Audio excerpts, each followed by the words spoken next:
নিরামিষের দিনে ভাতের সাথে ডাল আর সিম্পল কিছু জিনিস হলেই হয়ে যায়। তো কিছু সবজি না থাকলে সেক্ষেত্রে আলু দিয়েই কিছু বানানো যায়।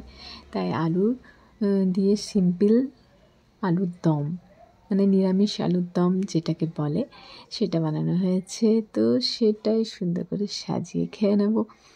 যেদিন যেটা হয় সেভাবেই দিনটা বের করতে হয়। তবে আলুটা সত্যি আছে বলে আমাদের প্রত্যেকটা দিন পেরিয়ে যাচ্ছে।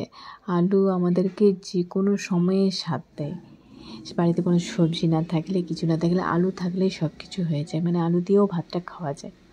তাই আলু দিয়ে সুন্দর একটা পদ নিরামিষের দিনে তো বানানোই যায়।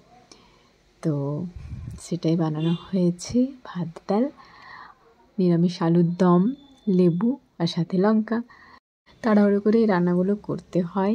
আবার কাজ থেকে ফিরে এসে লাঞ্চ টাইম আমাদের সেই বিকেল হয়, এই বিকেলবেলায় খাওয়া হয়। এই হচ্ছে ডেলিকার বিজি লাইফ শিডিউল। তো এইভাবেই চলছে। তো কেমন লাগলো ভিডিও অবশ্যই কমেন্টসে জানিও। নেক্সট ভিডিওতে আবার দেখা হচ্ছে, ততক্ষণের জন্য টাটা।